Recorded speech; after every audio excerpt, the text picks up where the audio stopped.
Is my camera blurry? Oh no. Let me fix y'all.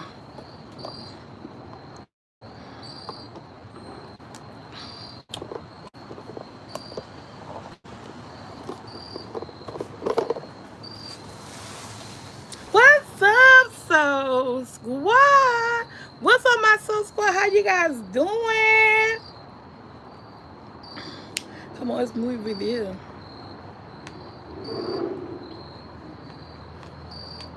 What's up, all things say? Hey, Life Verona. Hey, Miss Karen Woods. What's up, Adrian?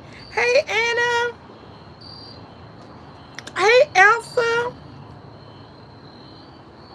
How you guys doing? It is Tuesday night, and it's time for what? Tuesday night movie review, y'all. I gotta put the glasses on.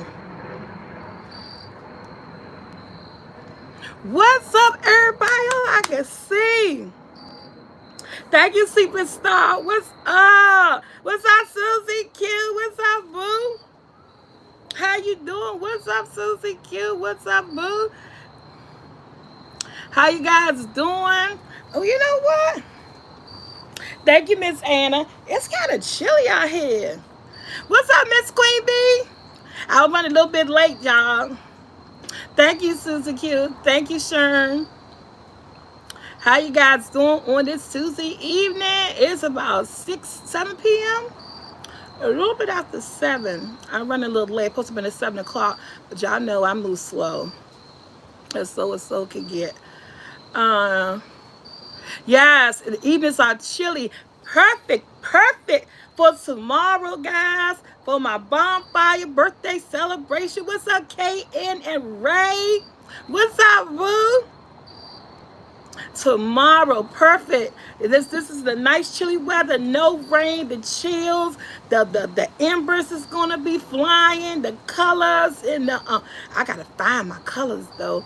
I don't know what I did my colors to my fire logs. But nevertheless, I will find them. But it is very, very, very chilly. I'm about right now. Oh, my son gone with my car. I think my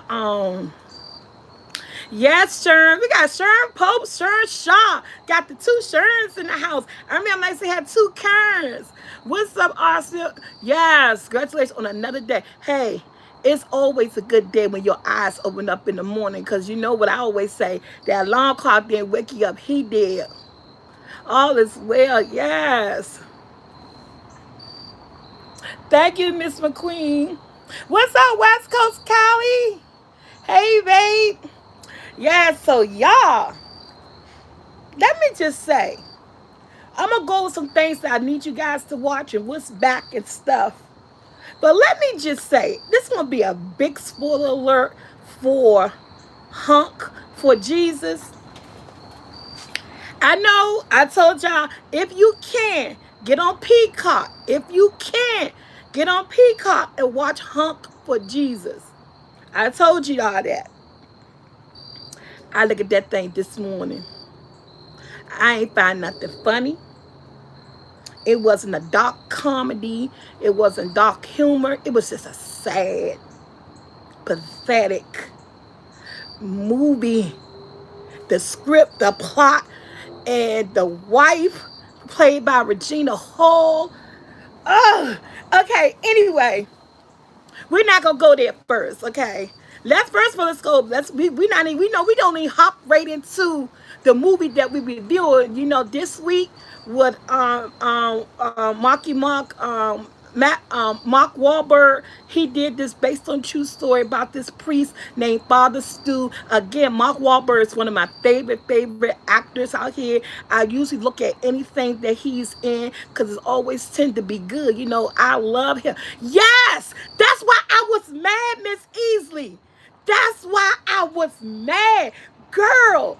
And the way it ended and the look in her eyes, it was just, I said, she just looked sad and tired and done. That's why, Miss Easy, that's why I was mad because it was so real.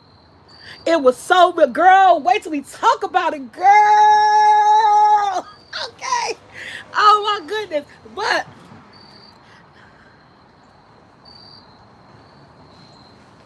yes, Father Stew was good.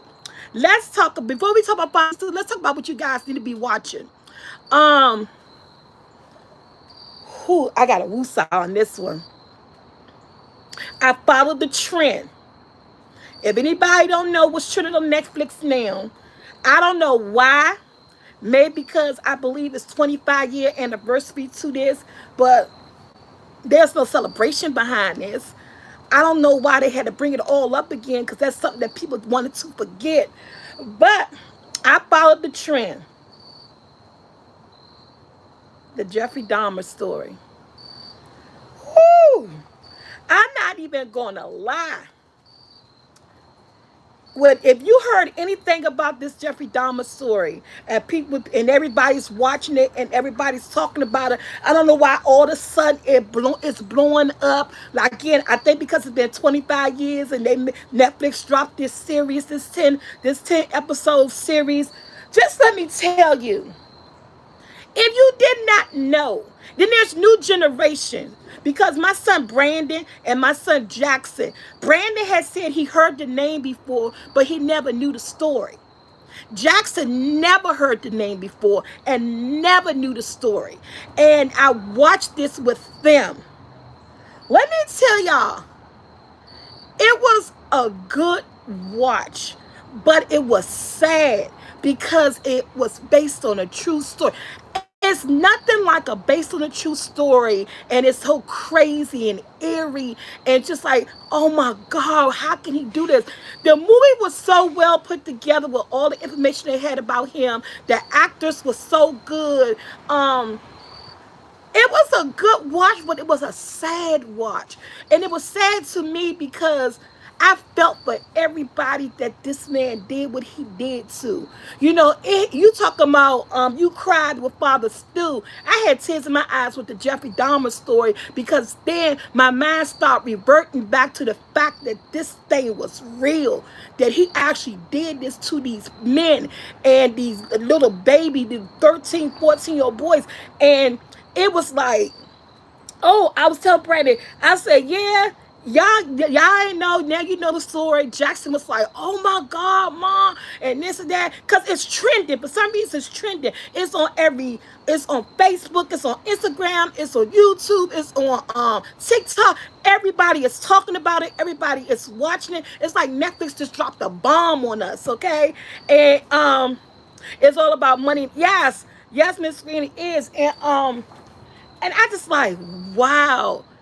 I'm just saying, if anybody interested in it, and if you heard the name and you don't know exactly who he was and what he did, it is on Netflix. They did a good job with this movie. I'm not gonna lie. They made you see the side of this man that, oh my God. And then I don't want to talk about it, but let me tell you, Debbie, yes. And this would make me so mad because I know I got Caucasian people and I love y'all and I love that y'all support me, and I am not biased by and racist by a long shot. But in this movie, it showed how many times that he could have got caught by the Milwaukee Police Department, and how he got how he went to court because of because what's that thing with the kid they do the kids with child when they call you pedophile or whatever.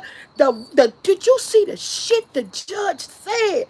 The judge said their white privilege card got played so much. This man could have been caught so many times if he was not white.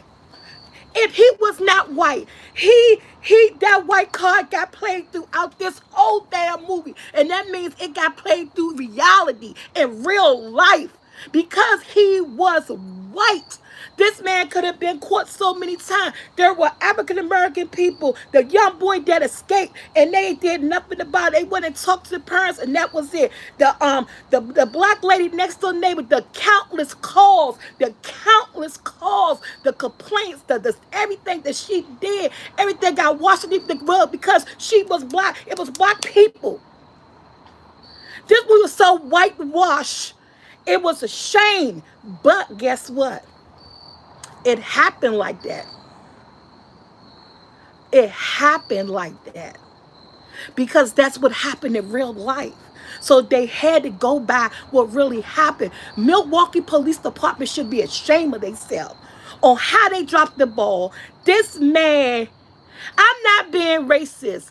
I'm not being racist. I'm just telling the fact of the story. And I am not a racist person. I love everybody. But if you look at this Jeffrey Dahmer story from the beginning to the end, you saw how his white privilege got him off so many times. This man should have been caught so many times. But because he was white, and that's when gay people was like, trending, and the police was scared, to go into his home. They even said they had to go take a shower just by standing outside his door, scared they was going to catch something because he threw the gay card in their face. He threw, and he was white, and they let him pass on all of this stuff. All of the things that if it was another person, black or brown skin or any other color, that it would have bells would have rung off, more things would have happened. It was just so unreal. This man should not have killed 17 people in a decade. He should not have killed, raped, ate, and killed. This man should have been caught so many times. But just because of the color of his skin, did you not hear the person that called me racist? Did you not hear the transcript that the judge said about this 13-year-old boy that he almost drugged? If it wasn't for his grandmother, that 13-year-old baby wouldn't got away. Did you not hear the bullshit the judge said when this man was standing before the judge to be put up on the crime before I'm trying to mess around with a young man? That judge man, the things the judge said, it was, I'm gonna give you a chance, and we not gonna put this on your record. I mean, that shit was crazy. And it hurted me because it allowed him 1 year in jail, 1 year of giving him another chance, saying, I know you ain't this person, and we gonna give you a second chance, and all this stuff. When I have never seen white privilege played out so much in this movie against a man that was killing people, and just to think that all this stuff happened in real life. That's why he was able to continue to kill until he actually got caught, until that young black man got away and brought the police to their house, and these second set of policemen did their job. I have never, Milwaukee Police Department, they should be ashamed of themselves. I hope that their policies has changed when it comes to people coming into them and telling them things, and them going out doing the investigation and everything. I hope it's changed, because that whole Jeffrey Dahmer shit, that whole thing could have been avoided. But they swept it underneath the rug because he was white. I don't care what you say. I am not a racist person. I love everybody. But the truth is the truth, and facts are facts. We know our history. We know how things happen in the past. We know how things are happening now. It's just that it is what it is. And for you not to want to face the fact that this happened and that shit like that's still happening now doesn't make you a racist. It makes me a realist. You know, it makes me a realist, that, my eyes are not closed to this stuff that goes on in this world. And that just really opened me up. It was shameful. But, I don't even know if I want people to really even go watch this movie, because it just showed the stupidity on the part. Yeah, Niecy Nash, as she did her part. It just showed the stupidity on the part on the Milwaukee Police Department. It pissed them at shame. It makes them look bad throughout this whole movie. It makes the justice system look bad because of the stuff that the judge said when this man was finally caught and got in front of the judge where he could have been stopped. I mean, the words that came out that judge's mouth was just ridiculous. Because he saw someone the same color as him standing before him, and he saw a brown victim. So it was just done. I mean, it was crazy. But hey, like I said, we did watch it, me, Jackson, and Brandon. Like I said, Jackson had no idea or never heard the name before. We got new generation, life moves on. Brandon had heard the name, but he never really knew the story. And so they always get a mention and watching for the victims. Yes. And Yes. Yes, and so I just, it was just trending, and I every time I looked up, somebody was saying, "Oh my goodness!" And Brandon was talking to people on his IG. Have you seen the Jeffrey Dahmer story, bro? And Brandon was like, "Mom, let's just go ahead and look at this Jeffrey Dahmer story because everybody just watching it, everybody just watching it." And I said, "Let's go for it," and we went for it. And girl, Soul Squad, it's messed up. All I gotta say is messed up. White privilege was really part of this whole situation. Um, the man was sick. He was, let's just not talk about his mental state. This man was really, really sick. The families were blindsided by the Netflix series. What, Trina? Get out of here. Mm. It was, mm. You know what? If y'all could go look at it, but I didn't say what I had to say about it. Oh yeah, they picked the right guy to play that part too. He played that part good. He played that part good. I didn't say what I had to say, but I don't think I'm gonna do a movie review on it. I'm just saying, if you want to look at it, but it's gonna make you sick. It's not gonna make you feel, you know, it'll give you an understanding of what happened and how he was able to get away with it for so long because of the fault of others, for the police department and stuff. But again, it's gonna make you ill because real life stories, and when it's that gruesome, it makes me kind of sick to my stomach because people actually went through that. And no matter how many years ago it happened, and if you have any type of humidity or bone in your body or anything, you're gonna be emotional no matter how many years ago it happened, because it's the thought that people went through that, families went through that, and that's, I don't think that's something that people could get over, that families could get over. And if I was a victim of that family, to see that to have been brought up all over again, I would be hurting all over again. And so watch it or don't watch it, because it's not for the faint of heart. If you like me, you're gonna cry, you're gonna be upset, you're gonna be talking to the TV, it's gonna make you mad. It's a question, gonna have you having questions. It's just trending. Everybody's watching it, and everybody's watching, everybody talking about it. Oh, somebody having a tornado in Florida. The hurricanes. Oh, I didn't see. You know what? I don't look at the news just because I don't like, because of stuff. And the news make me very emotional, so I tend not to watch the news. I am so sorry. They having a hurricane. Yes, if you live in that area, please, yes, prayers go out. Do what it is that you could do. All your little safety procedures that you're supposed to do. See someone say, get in the tub, living life in Florida. Oh yes, yes. Be careful. Yes, hurricane. So yes, it. So I'm just saying, as a family we watched it. That was my personal opinion. If you guys want to watch it, I say go for it. But it is going to make you feel some type of way. Secondly, I haven't looked at it yet. Um, what else I looked at? Yeah, let's talk about Hunk for Jesus. We're gonna say about Netflix for the last, because that Father Stew, that's what we're talking about. Hope for Jesus was a maybe, because everybody don't have Netflix. Uh, oh, your husband. Oh wow, yeah. Prayers got to go up to the family. Okay, let's talk about Hunk for Jesus. Just because I know, oh, that's on my thing. I got that. The Jazzman's Blues, that's my next recommendation. That's going to be our review next week. I got it written down. Tyler Perry hit Netflix.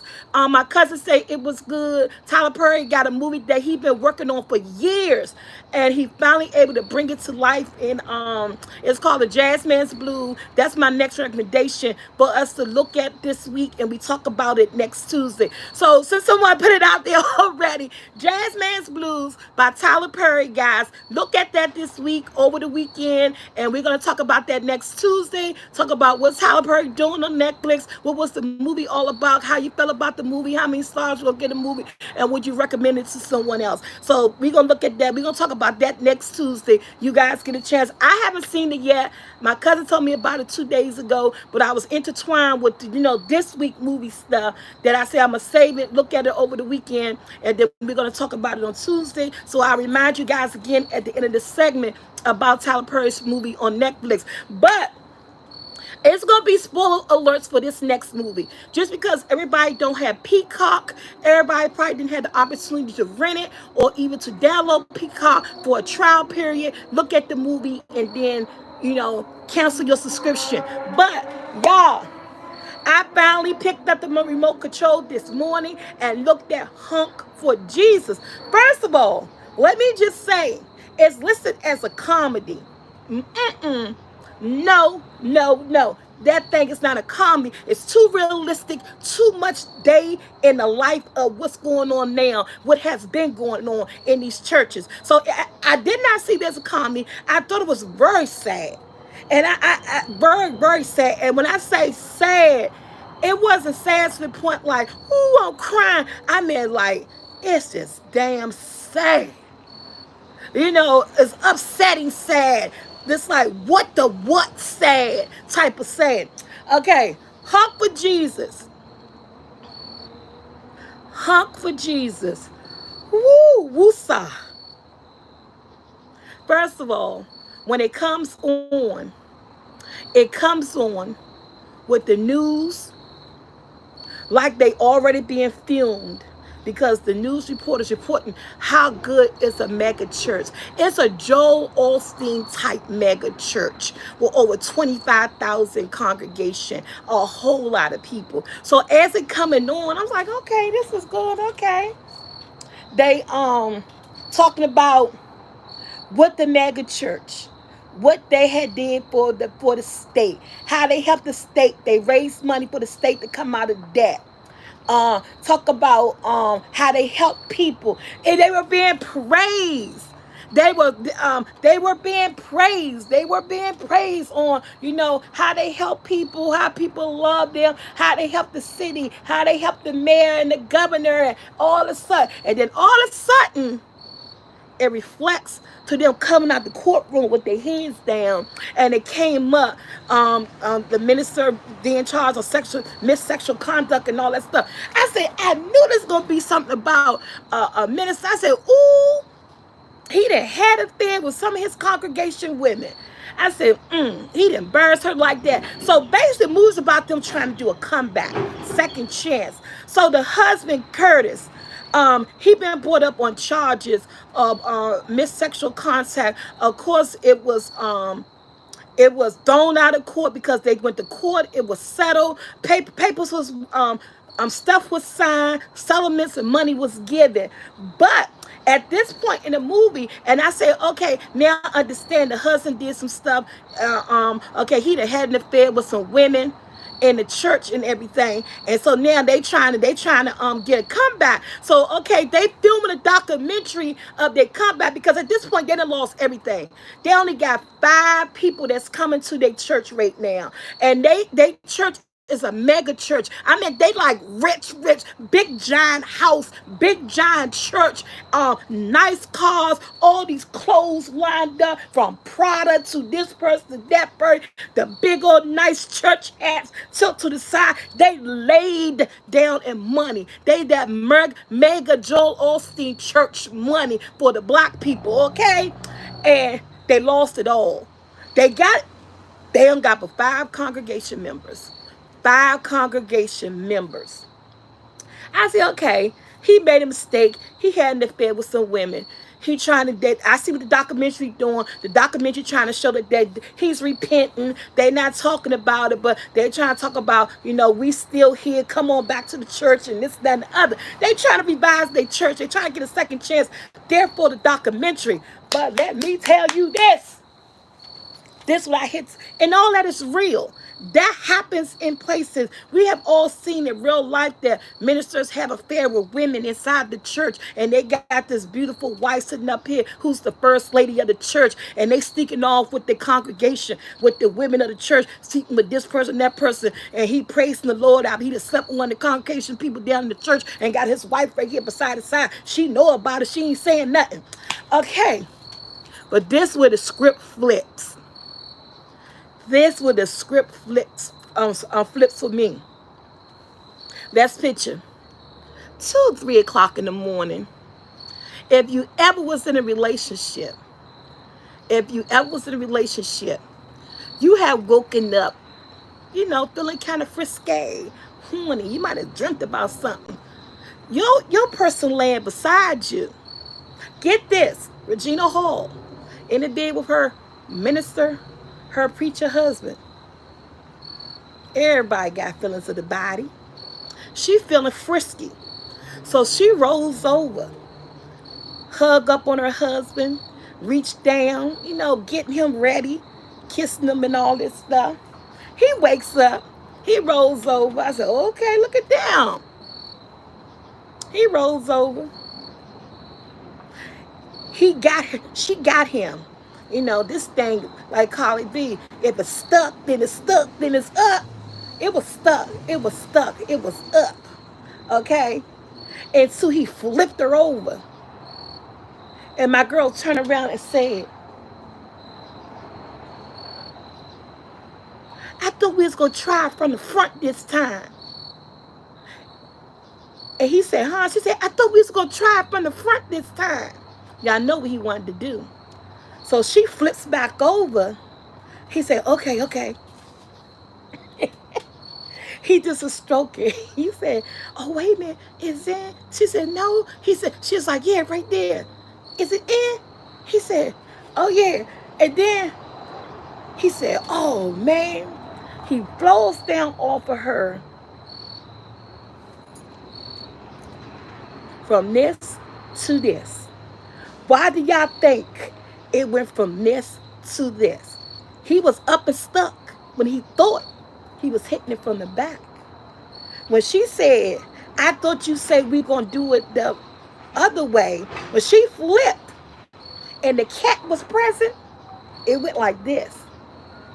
And I yelled and screamed. I said, oh my God, he wasn't messing with the women, he was messing with me. And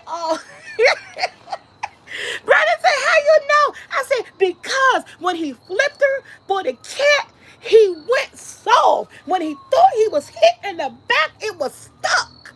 And I said, oh my God. I said, no. So they ain't being sued by the women. They being sued by 5 men. This Bama was having, he's gay. Let's put it like this. He's gay. He's hiding behind the church. He's hiding behind his wife. Yes. And that's how I knew right there in the movie, because they did that part, because they never said who it was. I just assumed that he was had an affair with the women. Yes. And y'all, oh, that's Joshua. That thing had me riled. I was dying. But the movie was so sad. It's called Honk for Jesus. It was so sad. And then it was so sad on Regina King's part, her character, because everything that he put her through, this embarrassment, these clauses for these men to sign, the money they had to give up, losing everything in their church, their congregation, the whispers, the this, I mean, it's all out there. And this woman stood by this man. And I was so mad because I wanted her to know, you don't stand by this. You don't stand by this. Why you not leaving? Why you not leaving?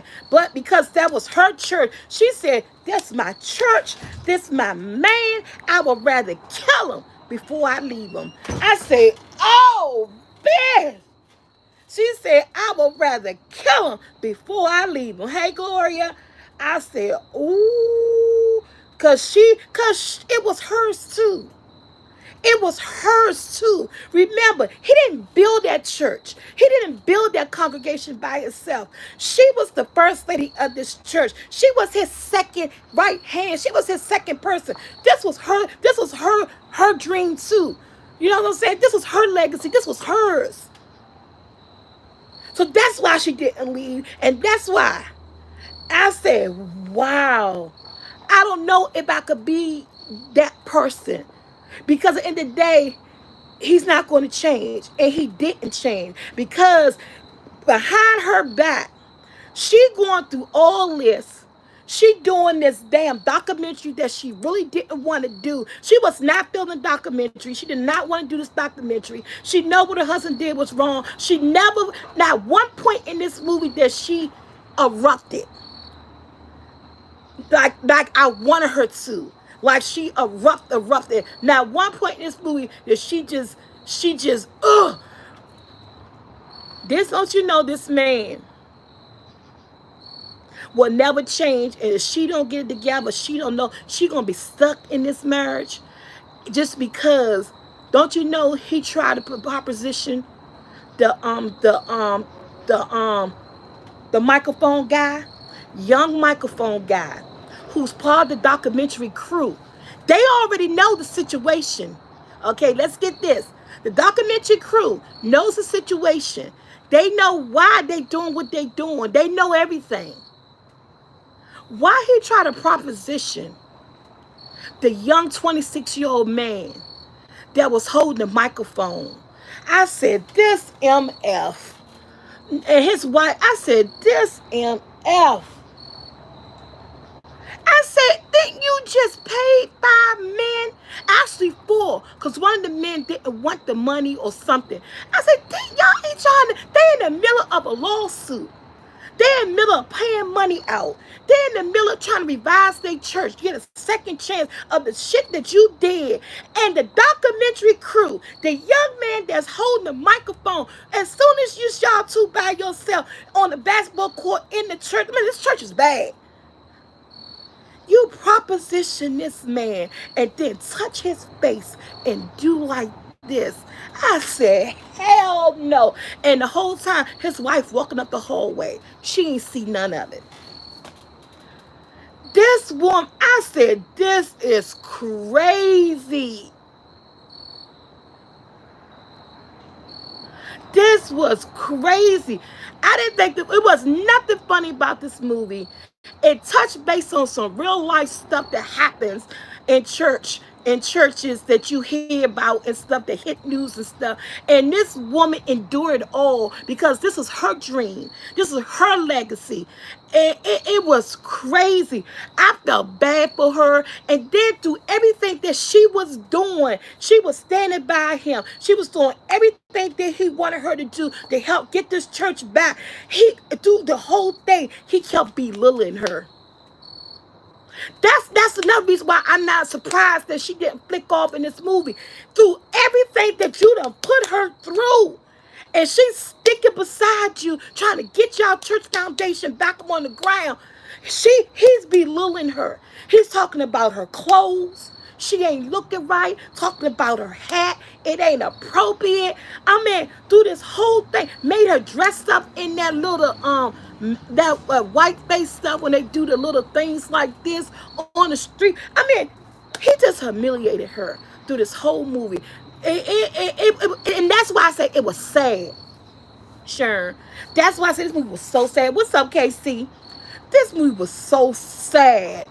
But it was real. Because stuff like that happened. So if you want to look at Hunk for Jesus, look at Hunk for Jesus. But don't let that title fool you. It's nothing funny about it. It hit home on reality. It hit home on reality that some church wives, first ladies of the church go through this. And I'm not talking about the pastor sleeping with a man just out there, maybe with a woman in the congregation, maybe with and then maybe mad about her too. One thing that really stood out, made me mad about her, when someone had said something about what he had did, you know this bitch gonna say, I'm sorry I had to call her a bitch because I said that in the movie. I said, bitch! She gonna say, at least they were over 18. What What the hell did that mean? At least they were over 18. This literally came out her mouth. I said, bitch, are you for real? Yes. That was sad. That was sad. I ain't got no water. The diet, I got me some. Anybody like this Minute Maid 0 calorie lemonade? It is so good. I got me a Minute Maid 0 calorie lemonade. Oh man, that was so sad. And I was like, no, she didn't. But one of those boys that was over 18, the guys, he was over 18. You messed that man up. When that boy saw them on the side of the road and she got this big old sign, hunk for Jesus, and the church is about to open up and he on the little porn thing talking and everything. That boy got out that car. That boy, he said, we don't need you. We don't want you. We better off with you. He said, I really needed you. You bought me new shoes and stuff. Yeah, because he paid for it. He said, what you do? You get poor black boys that ain't got nothing and charm them. That's what he did. He worked on the weak. The ones that, ain't got anything, who don't have nobody. And he used that to get close to them so that he could get in them. I was like, Lord have mercy. Hump with Jesus. Don't let the title fool you, baby. Because it's sad. It's sad. And it was a good movie. Another movie that if you watch it, it's going to take you to some real life messes. Oh, thank you, G Mama. I hope your grandson feel better, baby. If you watch it, it's going to take you to some real life stuff, okay? It's going to make you think. Another movie, they ain't said it was based on true stuff. It was just a movie. But the movie was real because, in reality, we done heard things about stuff like that. And at first, I felt sorry for her. But when she said at least they were over 18, and I sort of, and one thing about it, she played this role so well. You could see the pain in her expressions. Her husband never saw her pain. You can see the pain in her eyes.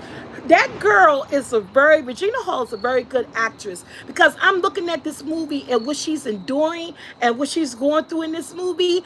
Oh my goodness. The pain was in her eyes. She really didn't have to say much because if you look in her eyes, you saw what she was feeling. You saw what she was putting up to, but she was holding back. The pain was in her eyes, baby. It really was. And when it ended, and the movie went off, I don't like the way it ended because one thing I do like the way it ended, they didn't get that second chance that they were looking for. And at the end of the day, I don't think they deserved it. I don't think she deserved it because she backed him with this whole mess. She stood by him, as if everybody, these boys was lying. I don't think he deserved because a man like that don't need to be around preachers. They don't need to be, preachers like that, they don't need to be around vulnerable people. They take advantage of it. He don't need to be a priest, minister, whatever it is that he called himself that he was supposed to be. I'm glad that the church did not get a bounce back. I'm glad nobody showed up for their comeback. They did not need a bounce back. After what he did and what she said, they didn't need nothing. They didn't need no comeback. Their legacy, their dreams should have just been washed away. We don't need people like him, especially people who got other people that supporting what he do, not calling him out or holding him up to responsibility. And then you making a documentary, then you still gonna come on to the documentary, man. It shows you that this whole thing is all about y'all trying to get money, trying to pay off these things for y'all can live that lavish life that y'all got. Man, it's called Hunk for Jesus, Gloria. Hunk for Jesus. Like you honk your horn, honk for Jesus. Oh, yeah. While we on here, a quick FYI, I'm supposed to say it at the beginning. Thank you, La Rose. Y'all, the flour is back. The flour was back. And my Grandma Jackie Sute the pie mix is back. So if you guys want to get some original flowers back only, it came back last night. I forgot all about it. I posted an FYI. Girl, I got into these movies. I forgot all about advertising myself. Yeah, so if you guys want some flowers, soulfultlc.com. The original's back. Grandma Jack's Sweet Table Pie Mix is back. We're bringing a little bit of stuff back at a time. So hopefully by the end of the week, we'll have the spicy flour back as well. But right now, we just got the original and Sweet Potato Pie Mixes up. Because the holidays is coming, guys. You got to get it, get it, get it, get it. And yes, y'all. So I meant to tell y'all that. I forgot. I went right to the movies. So I forgot all about it. Oh, my daughter supposed to been out here with me. I said, don't let me forget to tell them what's up, Mo Thomas, because everybody, I've been getting a lot of emails and comments in my videos. When your flower come back, when your flower come back, when your flower come back. And I put it back up there last night. KC, the barbecue sauce will be back next week. We're going to do the barbecue sauce too, KC. I didn't think people really liked the barbecue sauce, but I did get good reviews on the barbecue sauce, so I don't know. The barbecue sauce will be back next week too. I'm going to bring that back too. That'll be back next week. And, yeah, so y'all, hump for Jesus. Don't let the name fool you. I'm glad they got what they got at the end. And, yeah, they didn't deserve to come back. They did not deserve to come back. She didn't handle the situation right as the first lady of the church. And I know you're supposed to back your husband and be beside your man, but it's certain times when you gotta unback that man and not be beside that man and let him fall on his face. And I believe this was one of the times. He didn't need to be back in the church. He don't need to be back around vulnerable young men to take advantage of him. He clearly was not repenting of what he did with the other 5 men because he tried to come on to the man on a documentary and rubbing his face and promising him stuff. I know people in the music industry and I can help you and rub that man's face. I said, this is a damn shame. But yeah, hunk with Jesus. 4 stars. It's a sad, sad situation. If you see it, don't think it's a comedy. It's a sad, sad situation. It is. It is. It is, Nelly. We touched on that. Sad, sad situation. So hunk for Jesus, y'all. And that's right, Trina. And they don't deserve it. That's blasphemy. They don't deserve it. They don't deserve it. Okay. Woo! We gonna go on there. I'm giving it 4 stars because it was a good watch. It was a sad situation. Her Regina Hall acting was so on point. She didn't say a lot, but she said a lot just by looking in her eyes. You know, her eyes, yes, most times she was miserable. She was hurt. She was just sad. It was a sad emotion that it was all over her. And it was just like, woo. Wait a minute. And let's not forget the mama. The mama. Your daughter telling you, I knocked my husband out. I gave him some pills that are going to make him sleep longer because I want to have a talk to you. A one-on-one talk to you. And the only thing the mama talk about is I understand you believe in God, but sometimes you gotta take God out the picture and let's take God out the picture right now. I'm telling you, I want to talk about what my husband's doing and 15 years of my life that with this man. No, you stay with him. Where's the Christian in you? You think I ain't do something with your father? But when you stop hiding, protecting daddy, up until I buried them. Girl, I don't need no mamas like that. Because my daughter would have came to me with that bull and wanted to talk to me. I wouldn't have shut her down saying that you ain't sound like a Christian woman, that you need to stand by this man no matter whatever he doing. If he wasn't meant for you, God wouldn't have brought him, ordained him into your life 15 years ago. Oh. Yes, Mama was. What should I see and hear about the movie from W2? Yes, we already talked about Jeffrey Dahmer, Brandon.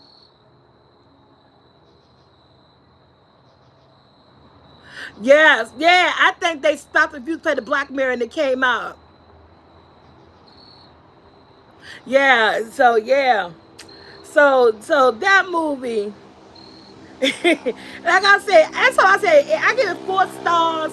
It's a good watch, and you watch it, it's gonna take you to reality because it touches on reality so much. So yes, we did do Father Stu now, Tita.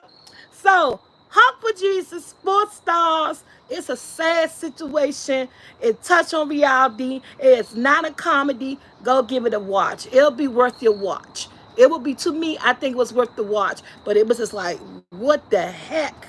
But it was worth the watch. Okay, let's talk about the title. Y'all know I gotta go all the way around the world with other stuff before we dig into what we're gonna dig into. Give you a quick brief of Father Stu, based on a true story, how this father became a priest and his journey to get there. Father Stu.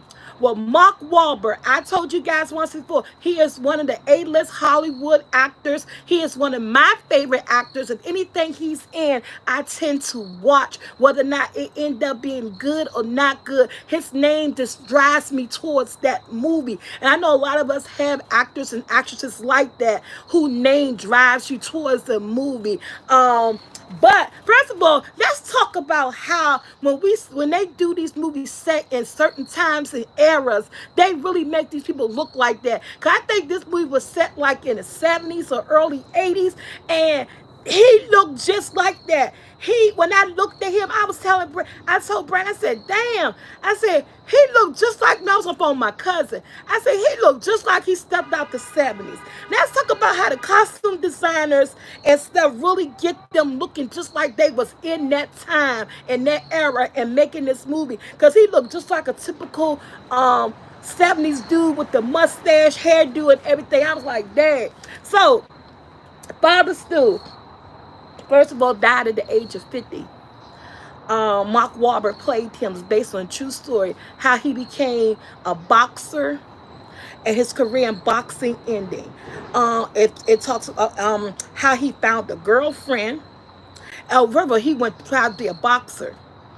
His mother was hard on him, very overprotective, because they lost. He had a brother, an older brother that died. The mother and father never really got over that. And Mel Gibson played the father. That broke the mother and father relationship up. They end up going their separate ways. So the death of a child can do that to some parents. Either could bring them together or could tear them apart. In this case, the situation, the death of their child tore this family apart. This family never really healed from the oldest brother's death. The mother, the father, or the son. Everyone stayed there. It seemed like they didn't talk about emotions. They held their emotions in. And a lot of people do that. A lot of people know families like that. Or some of us right here on this platform right now may be in families like that, where that you don't talk about emotions, you don't express how you feel it, and you hold that inside. And with this family, it was like that. So the mother and father was like estranged. The son and the mother was overprotected because she already lost one child. She didn't want to lose him. So she was overbearing to Stu. Um, he wanted to continue boxing. She didn't want him to box because the doctor said if you box, this may happen, that may happen. You know how these boxers, when they get hit so many times, they can't stay in that ring. And then, you be of a certain age, it's time to quit, to stop. So he thought he'd go out to California, try his hand to be an actor. He did get a role. One thing his mother said that I loved about his mother was so true to his character and who this person was. And I heard this statement a long time ago to someone who's very driven and very demanding and don't let nothing stop him. She said he was like a dog with a bone. And looking at this movie, I recognized and I saw that, yes, anybody who's very driven and who don't let anything stop them, they have this thing in them that they just want to. If I say I'm going to do it, I'm going to do it, and I'm gonna get it done, and they don't let nothing stop them. Well, this was Stu. And his mother recognized that about him. And that's why this man had been in a motorcycle accident. He had been in a car accident. And he came back from all of that. He always came back. He came back from all of that. And so he decided to go to California. Yeah, he believed in himself, and that's hard for some of us to do. A lot of us don't do that, and we let ourselves down because you always want others to believe in you, but before you have others believe in you, you got to first believe in yourself. Because if you don't believe in yourself, and no matter who believe in you, nothing is going to get done. Because the belief first got to start within. You have to know this is who you are, this is what you want to do, and you're going to get it done. You got to be that go-to type person. And that's what he was. And his tenacity of him as a person, it shined through. If he wanted something, he went for it. And I love that analogy his mother gave. He's a dog with a bone, but she gave that analogy to his new girlfriend. So basically, he stopped boxing. He was in a car wreck. He was in a motorcycle wreck. He went to California to try to be an actor. He did his thing. And girl, did y'all see when he went to that producer or that agent office, and that agent wanted him to get down and nasty with him to get him apart? And at first, I thought he was about to do it. When he walked up to the agent desk, and I thought he was about to do it, I said, no, don't do that. Man, he put that man up and shook that man and broke that man thing. Yes, he went all for him. I said, yes, baby. And then so me being so naive, I'm on the phone with my cousin. And I was like, do they really do that in Hollywood? She said, Tanya, you just know about all the cases with that man. I said, yeah, that's right. He's just like, they do that in Hollywood. They did it then. They do it now. And some people do go for it, or some people don't. I said, you right, that Harvey Weinstein stuff, the Me Too movement. I said, yeah, you right, you right.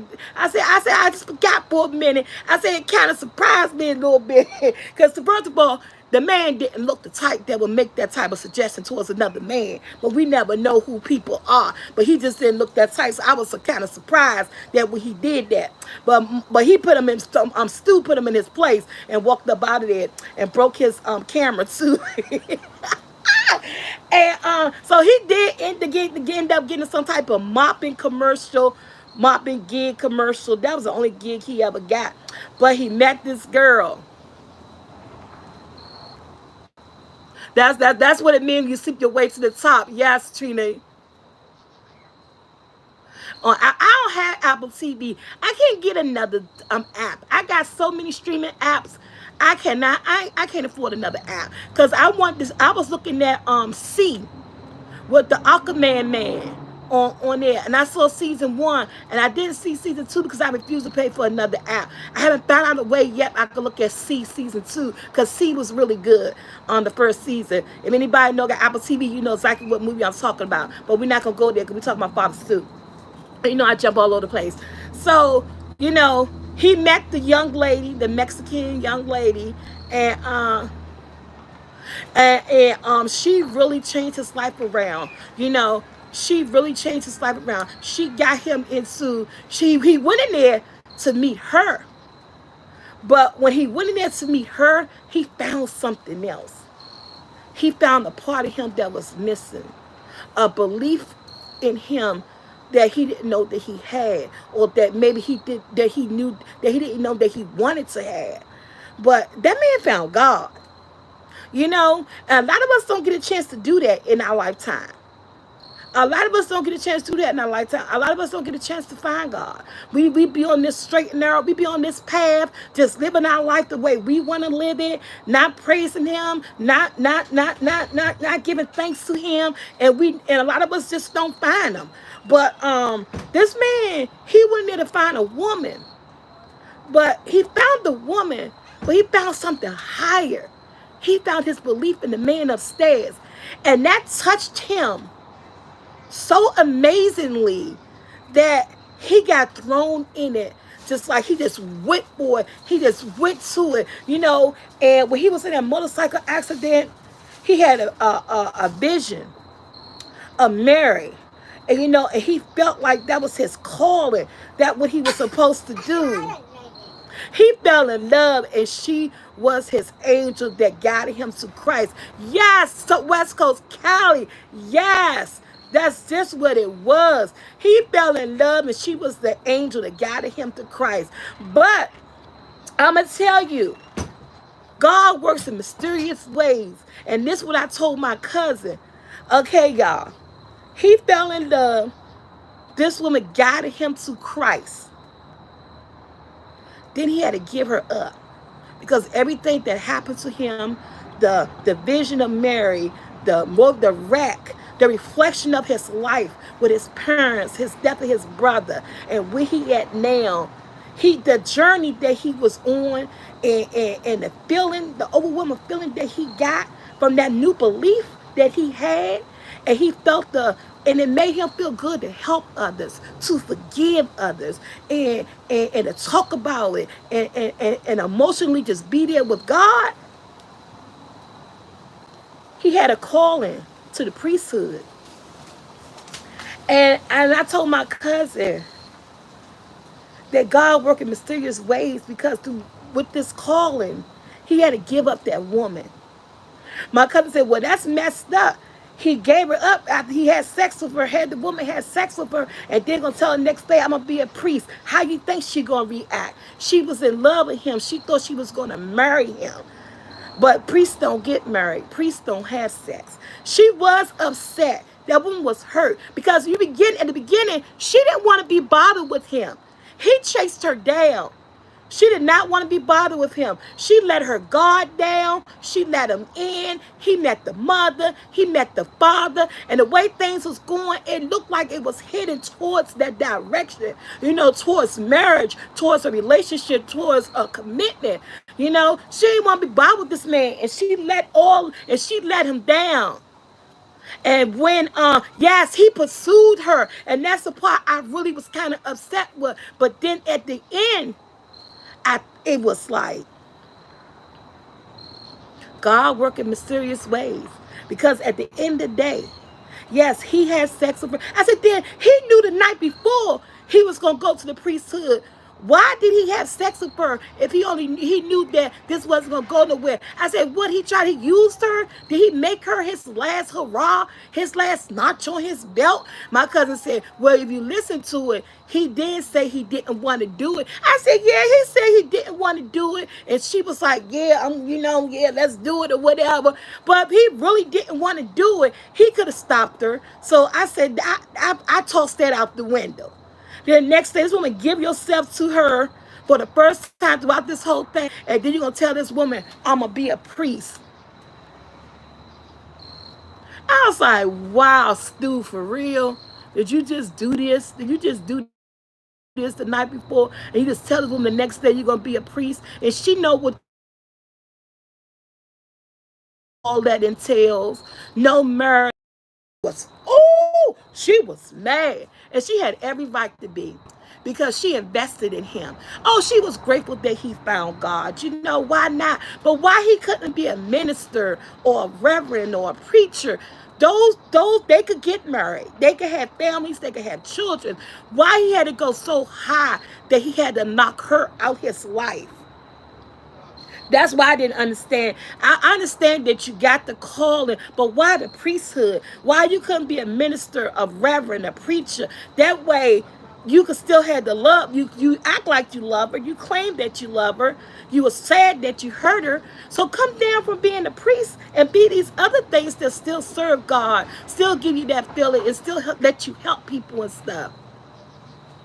But thank you, Ellie. Why didn't you choose that path if you still want to be with this woman? But he didn't. He just that higher calling that was a little bit beyond that. He wanted to be that priest, and and he broke that woman's heart. And the long one, people do forgive. Because I'm gonna tell you, when he got accepted to the seminary school, and he went there, because I like that when I don't know why he sent the money. Do you pay for seminary school? He sent the letter and the money And they refused him. He came back with the letter, and I knew they was gonna let him in, and they let him in and everything.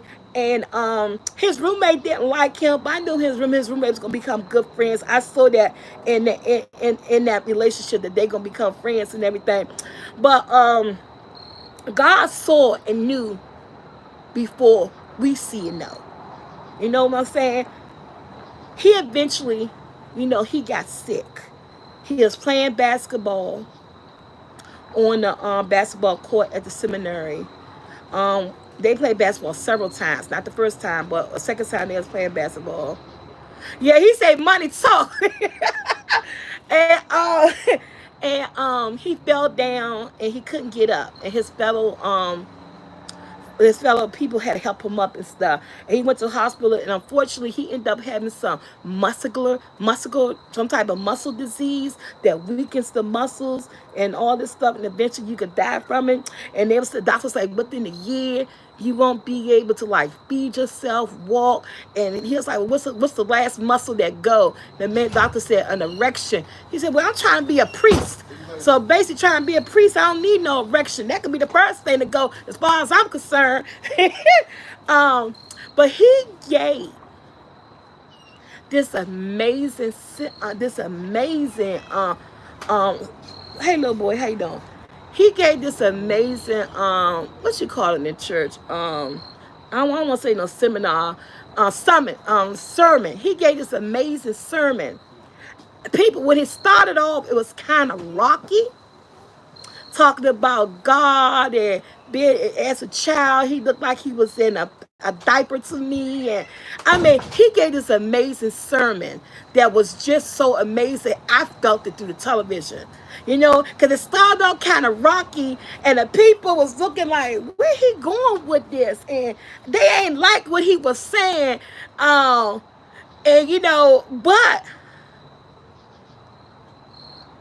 oh, for real, the crawling, everything. Wow, that's amazing.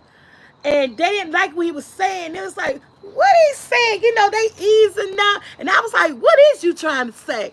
Man, that sermon was very beautiful. His first sermon, it was beautiful.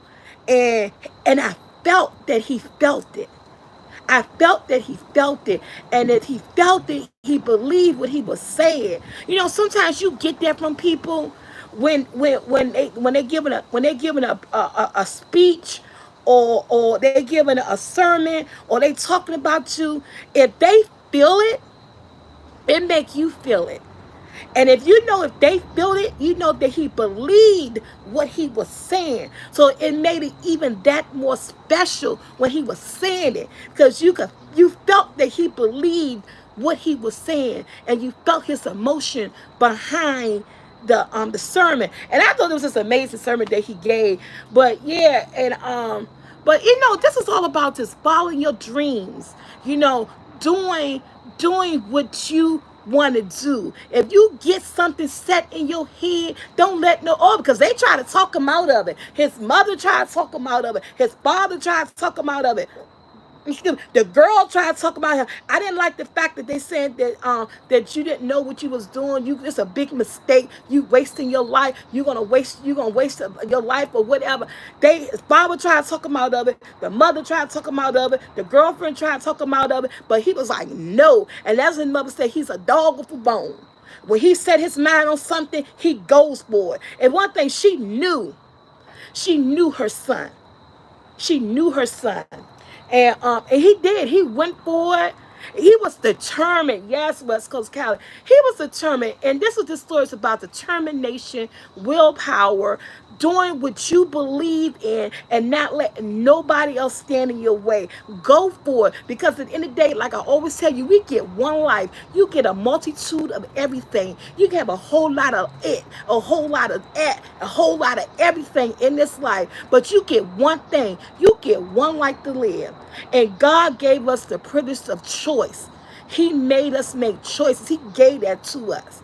You know what I'm saying? But what we decide to do with our life is up to you. Don't let nobody ever block your blessings, because only two people know what's going to come for you. That's the man upstairs and yourself. Everybody else is just people. They just people. Do you be determined? Go after what you want. That's what I got for this movie. This movie was very inspirational. It made me look at the fact that if I want something, go for it. Don't let other people stop you. You know what I'm saying? If you believe in something, believe in it. Feel what you believe. You know what I'm saying? Make it, own it, make it yours. Regardless what other people may think, other people may think you make a mistake. Don't worry about what those people thinking. That's what I got from this movie. And then when he got sick and they wanted to sit him down and they said it wasn't a good look. And I was kind of mad, but the diocese, the church, what's it called? Dias, that they wanted to say it wasn't a good look and they wanted to sit him down. But aren't you about, God doing things for a reason and making this happen? I didn't like that part, but he was determined, regardless of what the church was saying, that he was in it to win it. He was in it to do it into his last days. And he did it till he was 50 years old. He died at the age of 50 because of this disease that he had. But I trust you, that man died happy. Because he, at the end of his journey, he went somewhere where he wanted to be. Through the sickness, through the wheelchair, through the walking, the crawling, he was there. And he did what he wanted to do. This was a very inspirational movie.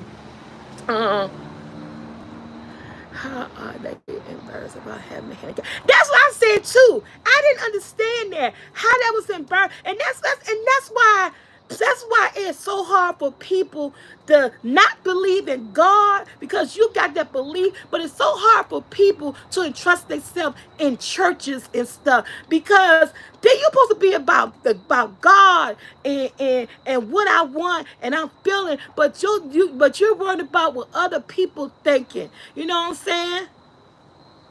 Yeah, you worry about. I thought as a church and us being priests and believing in God and everything. That's why it's so hard for people to get into churches, because of mess like that. Yeah, I believe in God. Yes, I'll stay home. I do, because churches ain't trustworthy. Churches ain't this church. But and when you got people saying stuff like that, who you supposed to look up to? Who's preaching to you? Who's telling you all this good stuff about God? But then on the backhand, they're telling you something else. It worked out just how it was supposed to. Yes. It worked out just how it's supposed to. And that's what I said too about that lady. Maybe because she loved him. She really loved him. And maybe he was going to get sick. Maybe she would have been there for him. Maybe, she would have been there for him. She would have stuck it out for him. But God ain't had that part of her plan. That wasn't part of her plan. That wasn't part of her journey, to be his caretaker, to be there for him. That's why I say things happen the way it's set up. God set things in motion. He knew what was supposed to be for her, and he knew it was not.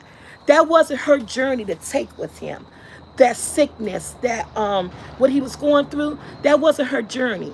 She was not supposed to be that his caregiver. And that's why I say God set that up, because he knew. But yeah, she was still there, front and center. But I'm talking about that marriage situation. Because remember I said, why a priest? Why he couldn't be a reverend or a minister or a preacher? Though they could get married, they could have families, and they could have children. Why he didn't go that route if he loved this woman so that she could be part of his life? But God had a higher calling for him, priesthood. And he had a different journey for her to go on. Because her journey was not to be his caretaker, to be there, because he was taking him to a different level. She had a different journey. Yes, she was there at the end because she loved him and she was his friend, but she wasn't supposed to be in that marriage part, that caretaker of marriage, which she would have been if he was on that journey to being a minister or a preacher or a reverend. They would have got together, he would have got sick, and then whatever her journey was for her, it would have been her taking care of him. Yes, his step was ordered by the Lord, and it wasn't going to be this. Yes. I'm telling y'all, I don't know. Father Stu was good. My cousin had told me when she looked at it before I looked at it, she said it was boring to her. She said it was slow and boring. And I said, well, I told my people to watch it. I got to do a movie review on it. So I'm going to look at it. I didn't think it was slow, but it was steady. I didn't get distracted. It didn't lose my attention. I was focused. I watched it all the way to the end. I enjoyed it. I'm sorry. And it was based on true story. And I like underdogs and people finding their own and believing in something, you know, and that was a good true story. Even at the end, you know, unfortunately, you know, he did get sick. He did lose himself at 50 years old. But at the end of the day, it was pretty good. I saw it on there and I watched it. Yeah. So again, I'm gonna give this 4 stars. I really enjoyed it. I thought it was a good watch. Y'all want to see Father Stu? It's worth sitting down looking at it. Mark Wahlberg did a good job in this movie. Mel Gibson was an ass like he was supposed to be in this movie. He did a good job. All in all, this movie is about determination, going after you want and not letting anybody define you or anybody stopping you. It was very inspirational. And it brought the parents back together. Yes. You see them dancing? That's what I said too. I said, oh, look at them dancing. And because at the end, when he leave, it was just going to be them two. Both their children are gone. Oldest son been passed on. Now him. I don't think they was divorced. I think they was just estranged from each other. You know, some people don't get divorced. They just separate and go about their ways. And I think that's what it was for them. But it brought them together. The father got baptized. Yes.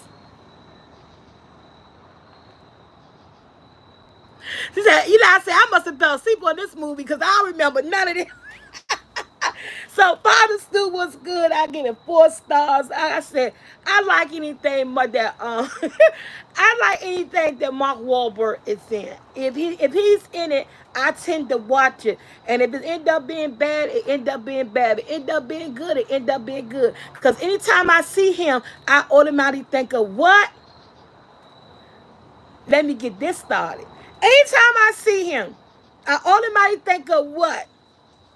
Let me give y'all a hint, and y'all tell me what movie I automatically think of. Brothers,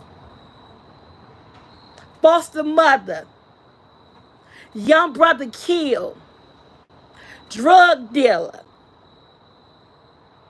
life insurance policy. Who do we automatically? What do you automatically? What do you? There you close. What do we automatically think of when I do think of him? Foster mother, murdered, drug dealer, life insurance policy. Yes, 4 brothers, baby. Are y'all ready? Are you ready? Yes, baby. 4 brothers. When I think of him, that's my movie. So are you guys ready? Are you ready for movie trivia? Yes, let's go, baby. Let's go. Hey. Let's go. Yep. Hey, give me a thumbs up. Are you guys ready? What's up, Taylor? Great movie, great movie, great movie. Yes. That movie was great. Yes. I don't know why. Yes. Let's go, let's go, let's go. Hey, Jackson, come in for a minute. Yeah. Y'all ready? I'm going to take a drink of mine. This is really good, y'all. Y'all need to get this. Minute Maid, 0 calorie. If you're on a regimen of just drinking water and you don't want a lot of sugar, this Minute Maid 0 calorie is really, lemonade is really good. Jackson! It is really, really good. Y'all, let me get my stuff. Hold on.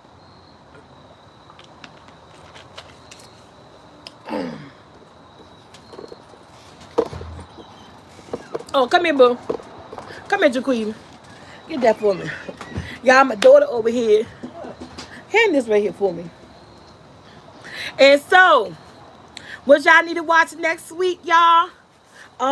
Look at Tyler Perry, Jasmine, Jasmine's Blue. No, I saw the Amazon movie, music playlist. I sure didn't. I sure didn't. Jazzman's Blues by Tyler Perry. Check that out on Netflix. That's gonna be our next movie review next Tuesday. Jazzman's Blues. This, looking at it and reading the information. I haven't watched it yet. My cousin said it was very good. Someone else on here who saw it, Soul Scholar, said it was good. So we're gonna check out Tyler Perry's Jazzman's Blues on Netflix, and we're gonna talk about it next Tuesday. All right, y'all ready? Y'all ready? Y'all ready? Y'all ready? All right, let's do a movie review. Hey, Monique. Hello. Let's go. Let's rock and roll. All right. Let me see. Let me sit there if I could do two. Because last week, I missed one last week. And I'm going to start off with it. When I went in the house, I said, oh, I ain't do this one. I missed this one. What's up, Anita? All right, y'all. Y'all ready? Movie review is over. It's time for movie trivia. Best friends, insurance fraud, marriage, Las Vegas, lawyer, investigation, fireman, gay. Name that movie. This is one of my best movies. I love this movie. Michael actually gave me this one last week, and I forgot to give it to you guys, so I wrote it down this week.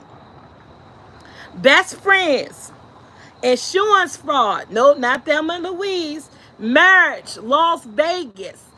Fireman, gay, lawyer, investigation, 2 children.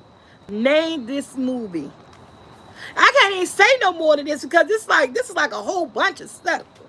Excuse me. This is a whole bunch. Somebody out there got to know that. Yes, Eli, I now pronounce you Chuck and Larry. Yes. Yes, y'all remember that? I now pronounce you Chuck and Larry with Adam Sandler. Him and his best friend. Yeah, that guy that played on the mall cop guy. I forgot his name. Yes, Eli and Mo Thomas. They were best friends.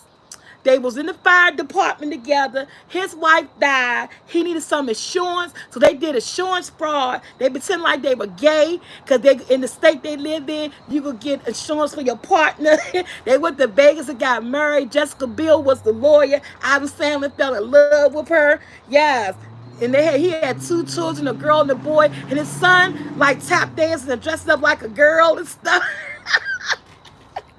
I never announced it Chuck and Larry. That was my movie. Yes, Eli Mo Thomas. Okay. Next movie. Whew. Hilarious good movie. So you never heard, now I pronounce it Chuck and Larry. See if you can find it for free somewhere and look at it. You will enjoy Adam Sandler in this movie. Jessica Biel, Adam Sandler, and I forgot the other guy's name. But you really enjoy him in this movie. Okay, next movie. Horror.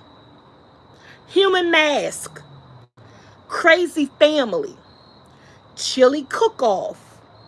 Killing People. The 70s. Fight for Your Life. Name this movie. Yes, Kevin James. Thank you, JRW. Name this movie. Human Mask. Crazy Family. Yes, Chainsaw Massacre. Yes, Anita. Yes, Trina. Chainsaw Massacre. Remember, he wore a human mask, faces of people, his victims. The family was just blunt out crazy. They used to enter that food into chili contests with real meat, real people in it. And remember, they was killing people. People was fighting for their life. And this was in the early 70s when this movie first came out. Yes, okay. Texas Chainsaw Massacre. Woo, woo, woo. Okay. Y'all ready for this one? Y'all right? That's my brother's favorite movie. Yes. Childhood Friends. Married Deal. If they're not married by 28, they're going to marry each other. Wedding Announcement. Singing my favorite song at the dinner table. Yes, my best friend wedding. Eli, go, Eli, go, Eli, go. My best friend wedding. Julia Roberts and her best friend that grew up together. They was always best friends. She dated other men, he dated other women, and their relationships will always go south. So they always said, by the time they age 28, if they weren't married, they was gonna marry each other. And it was 4 days before both of them was about to turn 28. 4 days. Julia Roberts was ready to go marry him, and all of a sudden, out the blue, he come announcing he's getting married. She's got to go to the wedding. She's in love with him. Try to stop the wedding, and it was just so crazy. But he didn't love her like that. He really loved the girl that he was about to marry. And then at the breakfast table, they sung Dionne Warwick iconic song. I say a little prayer for you. Oh, forever, forever, you stay in my heart. You know, and things of heartbreak for me. Yeah, so yeah, y'all know that. Oh, that's so good. Okay. Y'all ready for this one? Wait a minute, we on 1, 2, 3. And I'm moving fast tonight. Oh no. Are the clues good? Okay. Ready for this one? Welder. Beautiful. 1983 in Pittsburgh. 2 Jobs. Exotic dancer. Ballet school audition. Water cheer scene. Name this movie. Yes, Trina, Flashdance.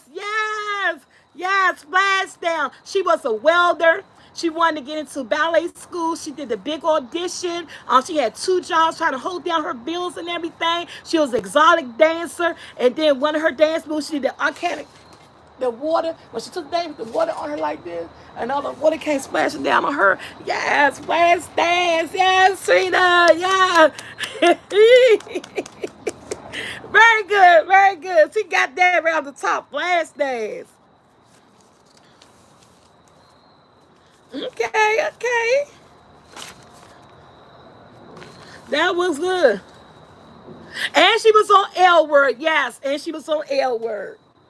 Yes, she was on L Word. That Flashdance is one of my favorite. What a feeling. Yes, what a feeling. Yes, I love her. Yes. Okay. Next movie. Y'all just going through this are good. Having such a fun time. Next movie. Wannabe bikers. Middle age. You said sometimes go get the water and I get out sober tea. Ooh, it's too cold out here for that. We should have did that in the summertime. I might would have done it for y'all. Oh man. Okay, let's go with this one. Next movie. Wannabe bikers. Middle-aged men. Adventure. Road trip. New Mexico. Yes! I need the whole thing. You just said hog. And not road hogs. It's not road hogs.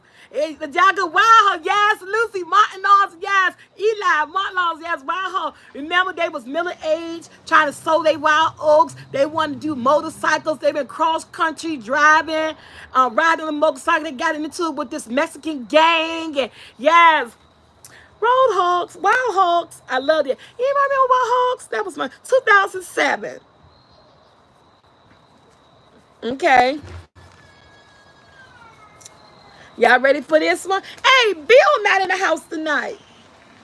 Okay. Next movie. Talk show host. Crazy fiance. Father issues. Competitive with cousin. Relay race. Ex-girlfriend. Big dog, little dog. Name that movie. Yes, Eli, wait a minute. Eli, you looking this stuff up. Yes, welcome home, Roscoe Jenkins. Yes. Brittany, welcome home, Roscoe Jenkins. You know the big dog, The little dog did it to the big dog. You remember his girlfriend was crazy. Now Martin Lawrence was a talk show host. Remember him and his father had issues because he was jealous of his cousin. He always thought his father paid his cousin more attention than him. Yes, go ahead, Eli rolling. He found out Eli rolled tonight. What? Oh, bye. Okay. um. Next. Okay. Yeah. You know. Oh, you never saw that movie. Oh my God. Yes. Um. Next movie. Who? Let me see. Ladies' Man. Nightclub manager. Obsessed lover. Childhood ex-girlfriend. Arrested. Kidnapped. Big fight at the end. Name this movie. Ladies' Man, nightclub manager, obsessed lover, childhood ex-girlfriend, military, arrested, big fight, kidnapped. Name this movie.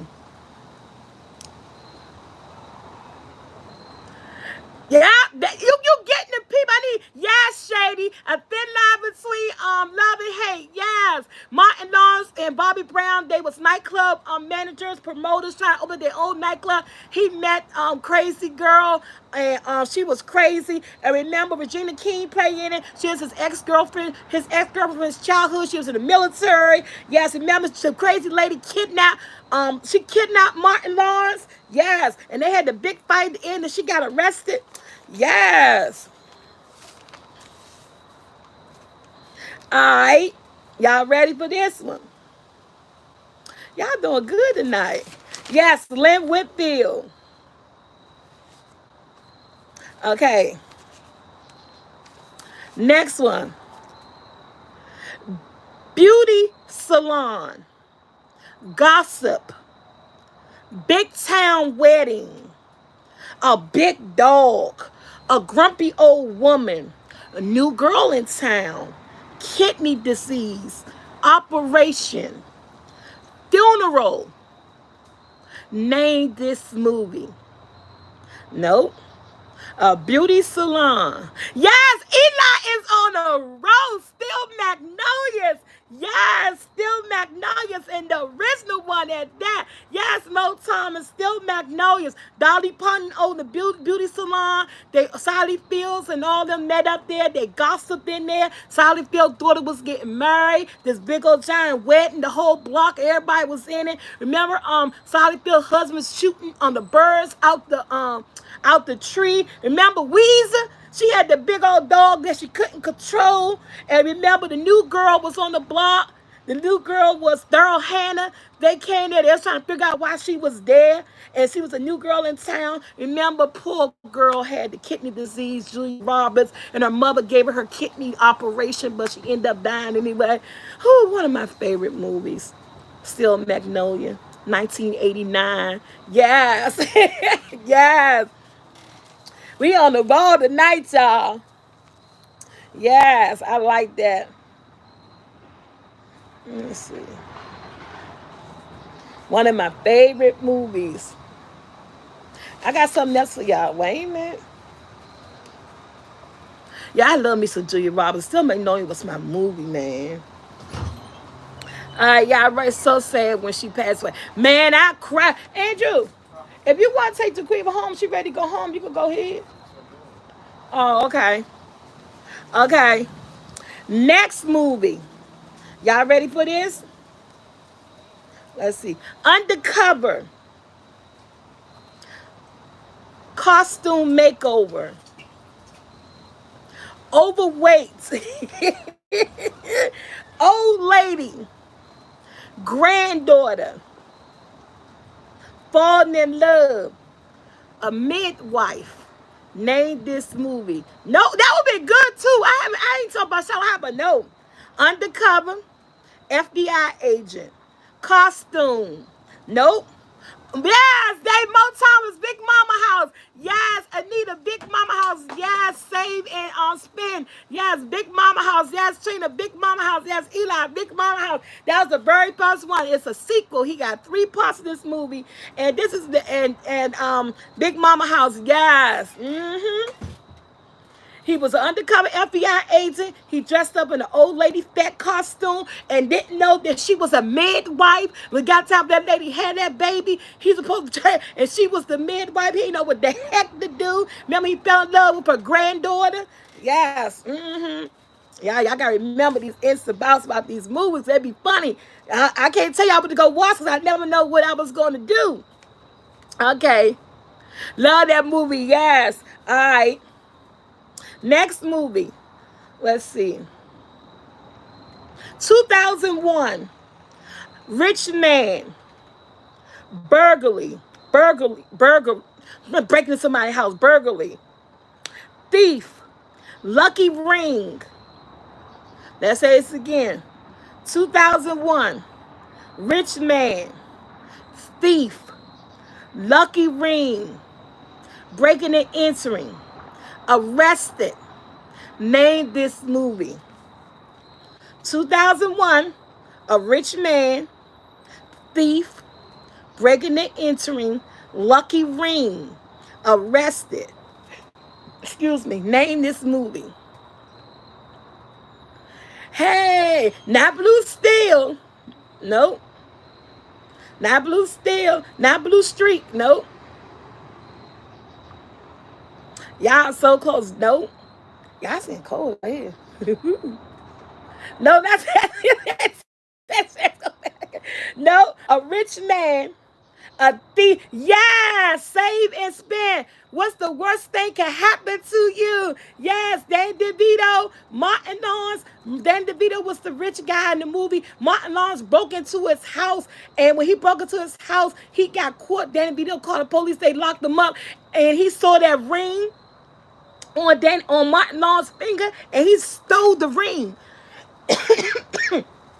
He stole the ring off Martin Lawrence's finger as the police was arresting him and said that was his ring. Then Martin got out of jail. Martin chased him down all through either Florida or California, whatever state they was living in. Man, that movie was so hilarious and funny. How can, the thief got robbed. He gonna rob somebody else, and then the man that he was robbing robbed him. Man, that day was funny. Yes. All right. Got another one. I was on a roll writing these movies down today. Y'all ready for this one? News reporter. Undercover. Popularity. Big brother. Love. Teacher. Kiss. Baseball field. Name this movie. Newspaper. News reporter. Undercover. Popularity. Big brother. Love. Teacher. Kiss. Baseball field. Name this movie. Yes, Eli, Never Been Kissed with Drew Barrymore. Yes, woo, woo, woo, woo, woo. That's one of my favorite movies. Yes, Lucy, Never Been Kissed by Drew Barrymore. That was my movie, man. That is Brandon's favorite movie. That's Brandon's favorite movie, y'all. Never Been Kissed by Drew Barrymore. Yes. That was good. All right, bye, y'all. I'll call you. Yes, love that movie. That is a good movie. All right. This is our last movie, y'all. This is our last movie. Romance. Hairdresser. Mailman. Mail truck. Family reunion crashed. Family member killed. Single father. A daughter. Hairbrush. Named. Yes! Poetic Justice. Janet Jackson and Tupac Shakur. Tupac Shakur. Yes, Poetic Justice. Janet Jackson was a hairdresser. He was a single father. He was a mailman. His cousin got killed. He went and got all his cousin music equipment. His best friend drive around that damn they drive around in their mail truck, always brushing his hair. That's all he do is brush his hair, and then they crashed their family reunion, pretend like they was part of the family, and they crashed the family reunion to get some free food when they was on the road and stuff. Poetic Justice, Janet Jackson, Tupac Shakur. Tupac Shakur, whatever. Of course, Poetic Justice, a classic, yes. Save and spin, congratulations, yes. All right, y'all. This is the end of movie trivia. Or is it? I thought I'd throw a little twist in here just to see, do you guys really, really know your movie trivia? And shout out to Bill, who's not in the house tonight.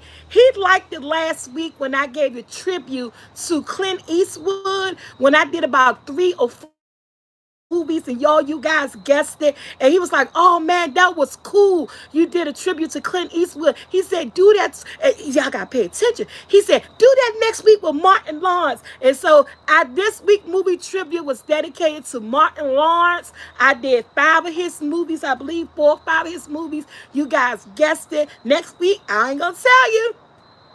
Hey, oh yes, his father was very sick. I can't say anything.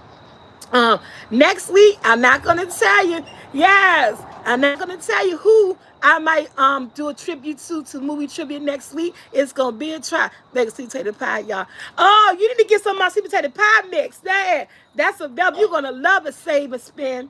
Y'all don't forget my flowers now available. My flowers now available. The sweet potato pie mix is available. Hey, Life with Ronnie. But guess what? I was sitting down at my chair yesterday, and Brandon had said something to me, and it was a one-liner from a movie. And I was like, you know what? I want to do my Soul Squad no one-liners. If they could hear this one line out this movie, will they be able to name this movie? So bonus time. One-liners, famous one-liners. I only did 4. Famous one-liners. Name this movie. Are y'all ready? Yes, Sweet Time Mix is available now. Yes, that's what my daughter was over here. She did them for me. The flowers available, regular flour only. Barbecue sauce will be available next week. The spice will be available at the end of the week. But right now, sweet potato pie mix available, and the original flour is available. All right, Susan Q said, bring it. Y'all ready? Okay. First one-liner. Name this movie. Nobody sit babies in the corner. Nobody sit baby in the corner.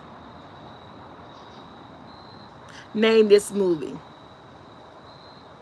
Nobody sit baby in the corner. Name this movie. My daughter couldn't name the movie because she said she'd never seen it. Yes, Karen, Dirty Dancing. Yes, Karen, I had a backup for you. When I'm wrong, I say I'm wrong. That was my backup. Yes, Lucy, Dirty Dancing. Nobody sit baby in a corner. Come on, classic. Everybody seen Dirty Dancing. Yes, JR. Yes, JRW. Yes, Karen. Dirty Dancing. Okay. Everybody gonna get this. I threw this one in here just because I knew everybody gonna do it. And yo, you said that song. See, I'm sorry. I didn't see it. Living Life in Florida. So Living Life in Florida too. Woo woo. I'm sorry, honey. I will pay more attention to the screen if I give everybody their props. And make sure you guys go hit the thumbs up. I'm liking it. 112 thumbs up, 112 people watching. That's what I'm saying. Oh, she may be lagging. Okay. I know everybody gonna get this one, but I put it here because it's a classic. This movie was iconic. It made him iconic. Everybody loved this movie. Are you guys ready? Famous one-liner. Name this movie. King Kong ain't got nothing on me. Name that movie. I know I gonna get it. Name that movie. Yeah, I'm lagging too because y'all chat's not coming up. Yes, Save and Spend. Yes, Denzel Washington. Yes, Training Day. Yes, Save and Spend Training Day. Yes. West Coast cause some damn hurricane. Yes, Susie Q. Yes, Lucy. Yes, Terry. Yes, Mo Thomas Training Day. King Kong ain't got nothing on me. Yeah, that was a good movie. hmm We saw a different side of Denzel. Yeah, man can act. We saw a different side of him, okay? Alright. Girl. She said, girl, I don't know. Oh man. Okay. Y'all ready for this one? So I did 4 of them. Number 3. If you build it, they will come. Good night, Eli baby. If you build it, they will come. Name this movie. No, not Malibu Most Wanted. If you build it, they will come. Come on, y'all. This is a classic. Y'all gotta know this one. I seen this thing like 500 times. Yes, Save and Spend. Fields of Dreams. Mo Thomas. Fields of Dreams. Yes. What up, Earth and Flower? Yes. Build a Dream. Kevin Costner. If you build it, yes, sir. If you build it, they will come. Well, who will come? People came from all around. He built a baseball field for the ghosts that live in his building. One of was ended up being his father, Ray Liotta. May he rest in peace. He is gone from this earth now. Yes, Field of Dreams. If you build it, they will come. That man, this wife and them thought he was crazy. This man built a whole cut out piece of his field, his cornfield. This man built a whole big life, a baseball field, okay? You haven't seen Field of Dreams. Oh my God. Good movie, Kevin Costner. All right. Another classic, last but not least. Excuse me. Are y'all ready? Famous one-liner. Name this movie. Whoo, whoo. I'm going to make him an offer he can't refuse. I'm going to make him an offer he can't refuse. Name this movie. That's my Italian voice. The Godfather, yes. Yes, Ella J, the Godfather. I'm going to make him an offer he can't refuse. Yes, JRW, yes, Terry, yes, Lucy, yes, Wanda, yes, Susie. Look, I'm typing my Italian voice on. Oh, y'all, this was so much fun. I threw in the famous one. It's been such a long since you've been there. Yes. Yeah, I love Movie Review Tuesday. I am glad it's back. Hey, it's winter time. It's nothing for us to do but look at TV and talk about what we watch. Next week, next Tuesday, 7 o'clock, I'll be here the same time. I'll be here with my movie trivia and probably, possibly, maybe some other famous one-liners. Who knows? Depends on how I feel when I'm writing all of it down. But I will be here Tuesday. We will be reviewing Tyler Perry's Jasmine Blues on Netflix. Watch it. We're gonna see how we liked it. Was it worth the watch? You know, was it good? And let's rate it. Let's talk about it. Let's watch it, rate it, and talk about it. Or let's watch it, talk about it, and rate it. That's what we gonna do.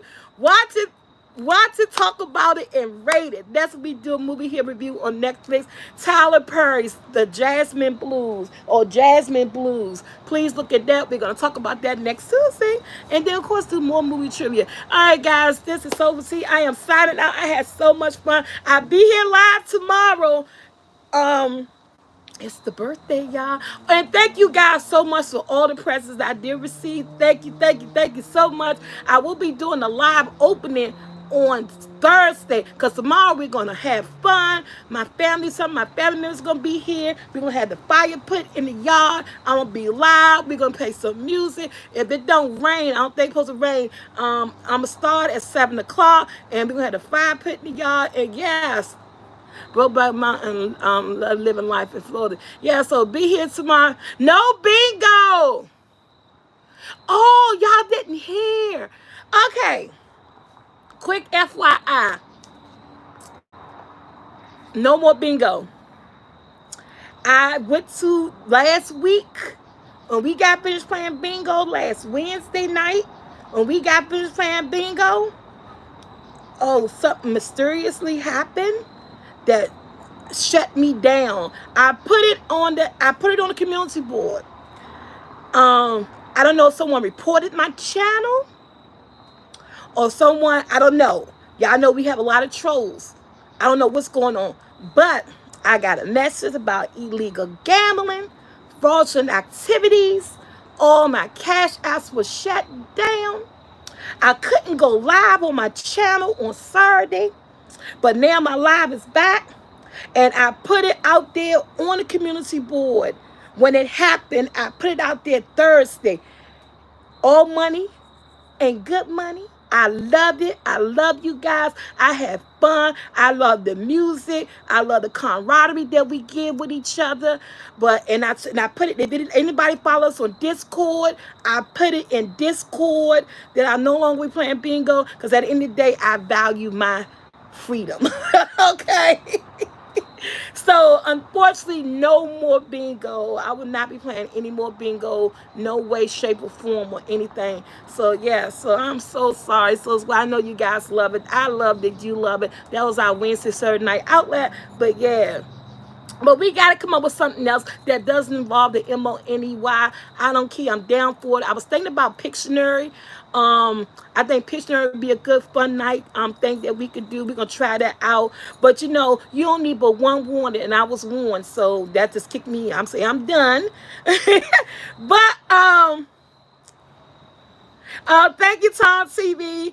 But that's okay. Toes be ready. Fire. Yes, they do court cooking, don't they? So we're no longer doing bingo. But DC Kool-Aid, Lisa, you know, they still do it. And I don't think they have any issues, but I believe they still do it. So go enjoy with them guys. What's the name of the movies? We looked at Father Stew and Hunk for Jesus that we just talked about. But next week movie, it's going to be Jazzman's Blues. Jazzman's Blue. Jasmine Blue or Jasmine Blue. Anyway, it's Tyler Perry and it's on Netflix. We're gonna look at that and we're gonna talk about that next Tuesday. But I see you guys tomorrow at my bonfire celebration for my birthday. And then on Thursday, I open up all the beautiful gifts that I received from all my beautiful Soul Squad members. Thank you guys so much. Until again, they had issues, but resolved them. That's good. That's good. But you know what? People's trying to people's trying to tell me how to resolve them. And you ought to do this, you ought to do that. But I said at the end of the day, I don't care. I don't want to do it. It's just, it's just too much. I said I didn't care. We're going to do a bonfire, Taylor. We're going to play some music. We're going to do a bonfire. Some of my family members and friends are going to be here. And we're just gonna have some fun. I'm gonna say about 6:30, 7 o'clock. It said my video behind my bag. That's okay. Yes, it's gonna be on this channel, on my Sober Tea Vlog channel, and on my Sober Tea Vlog channel. It's going to be over here on the Soulfult Vlog channel. So make sure you like, subscribe. You get the bell to be notified. And guys, don't forget, the flour is back in stock. The Grandma Jackie sweet potato pie is back in stock. The spicy hopefully be back in by Saturday or Sunday. And the barbecue sauce will be back next week. And we're going to have those up. Yes, Susan Q, we can. And I am out. Thank you, guys. And the women blew my lemonade. My lemonade gone. I don't know where it went to. See you guys later.